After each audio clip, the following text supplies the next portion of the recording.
है कि एक समकोण त्रिभुज में कर्ण का वर्ग अन्य दो भुजाओं के वर्ग के योगफल के बराबर होता है। मतलब कह रहा है कि एक समकोण त्रिभुज है।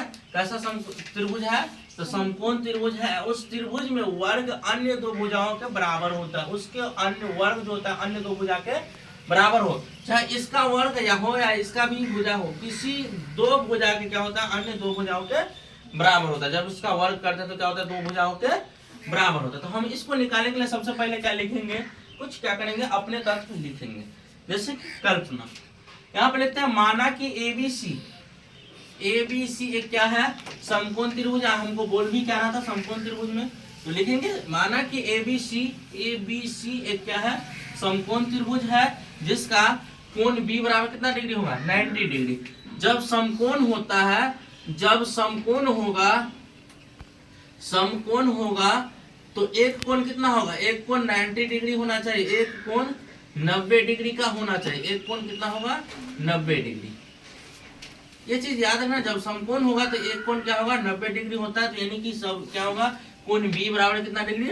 90 डिग्री। और एसी जो है, एसी यहाँ पे क्या है? हमारा कर्ण है। अब कर्ण है तो सिद्ध हमको क्या करना है? सिद्ध करना है कि AC स्क्वायर, यानी कि AC के स्क्वायर जो है AB, ये दोनों ये भुजा का वर्ग जो है इस दोनों भुजा के वर्ग के बराबर होना चाहिए। AC स्क्वायर बराबर AB के स्क्वायर प्लस BC के स्क्वायर। AC स्क्वायर बराबर क्या होगा? AC के स्क्वायर बराबर AB के स्क्वायर प्लस BC के स्क्वायर। हमको ये दोनों दिखाना है कि सच में होता है कि नहीं। कैसे निकालेंगे? ये जो है हमें क्या करना है? चेक करना है ना।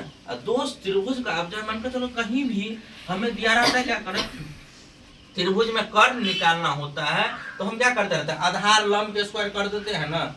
वहां पे हमें क्या करते हैं? कर्ण के स्क्वायर ये दोनों को निकाल करके क्या बराबर है कि नहीं, उसी को चेक करेंगे। तो देखो रचना क्या है? रचना मतलब क्या होता है? बनावट। एबीसी में AC पर क्या डाला गया है? D लंब डाला गया। त्रिभुज ABC में हम यही लिखे हैं, त्रिभुज ABC में AC पर बिंदु D क्या गया? डाला गया है? लंब डाला गया, यहाँ पर डाला गया है। ठीक है। अब देखो इससे हमें प्राप्ति क्या होगा? तो इससे हम क्या होता है? दो प्रकार के त्रिभुज बन जाते। क्या बनता है? दो गो त्रिभुज। एक तो पहला ABD, दूसरा क्या होता है? BDC, और तीसरा नंबर भी बना सकते हैं ABC। पहले का ही त्रिभुज था। तो इसमें हमें क्या निकलता है? दो प्रकार के निकलती हैं, दो निष्कर्ष निकलता है। तो यहाँ पे लिखेंगे ABD बराबर ABD, ये वाला त्रिभुज फर्स्ट त्रिभुज की बात कर रहे हैं। इसका और टोटल वाला के दोनों को क्या करेंगे? एक साथ जोड़ेंगे। ठीक, पहला त्रिभुज ABD और दूसरा क्या होगा? ABC। कोण BAD बराबर क्या होगा? कोण BAC क्या होगा? BAC, यानी कि बीच वाला कोण हमें हमेशा दिया रहता है। ये क्या होगा? उभयनिष्ठ से क्या होगा? वो उभयनिष्ठ से यहाँ पे लिख सकते हैं। उभयनिष्ठ से कहीं भी क्वेश्चन भी आता है जब दो कोणों के बराबर आता है तो उसको हम क्या लिखते हैं? उभयनिष्ठ से। क्या लिखते हैं? उभयनिष्ठ से। अब देखो आगे देखो ये क्या होगा? तब इसीलिए क्या हो जाएगी? कोण जब 90 डिग्री होगा उभयनिष्ठ होगा, जब समकोण होगा तो ये कितना डिग्री? इसको हम क्या लिख सकते हैं? इसी कारण से हम क्या लिखेंगे? ये समकोण है और इसी कारण से क्या होगा? समकोणिक भी होगा। अब इसीलिए हम क्या करेंगे? जब इसको अब क्या करेंगे? समकोण होगा तब कर सकते हैं हम। इसीलिए AB के बट्टा के बराबर क्या होगा? AD। AB बट्टा में पहले क्या होगा? AC, पूरे के बट्टा में AC बराबर AD बट्टा AB।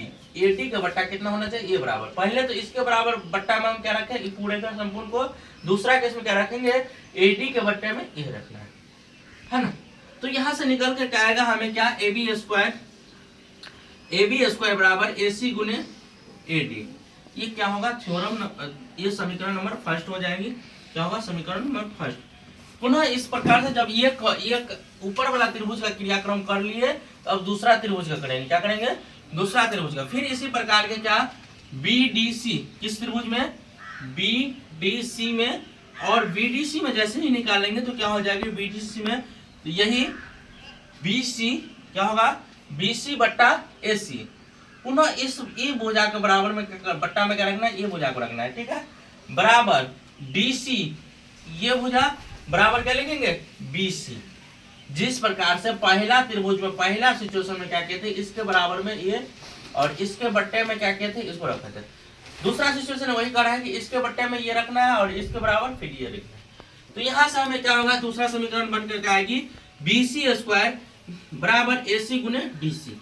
अब BC स्क्वायर कहाँ से होगा, तो ये हमें पता होता है कि मल्टीप्लाई होता है, जब भी बराबर में होता है तो क्या होता है, ऊपर नीचा गुना होती है, यहाँ पे पता होगा।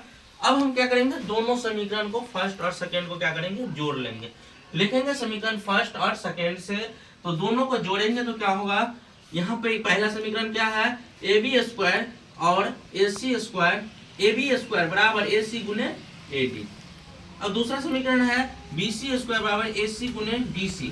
अब ये दोनों को जो एडिंग करेंगे तो क्या होगा, हमारा AC स्क्वायर आता है, यहाँ पर चेक कर सकते हो कैलकुलेशन कैसे किया गया है, AB square plus BC square बराबर AC गुने AD।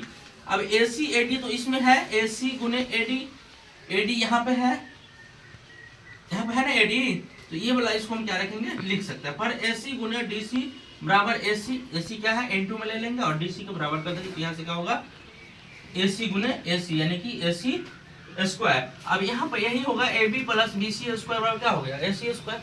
हमको करना भी क्या है, दोनों के वर्ग है, दोनों भुजाओं के वर्ग के बराबर क्या होना चाहिए, तीसरा भुजा का वर्ग, दोनों भुजा के वर्ग के बराबर क्या, तीसरा भुजा का वर्ग हुआ, वही कह रहा था, यानी कि तीसरा भुजा बराबर दो भुजाओं के वर्ग के अनुपात, यही प्रूव करना।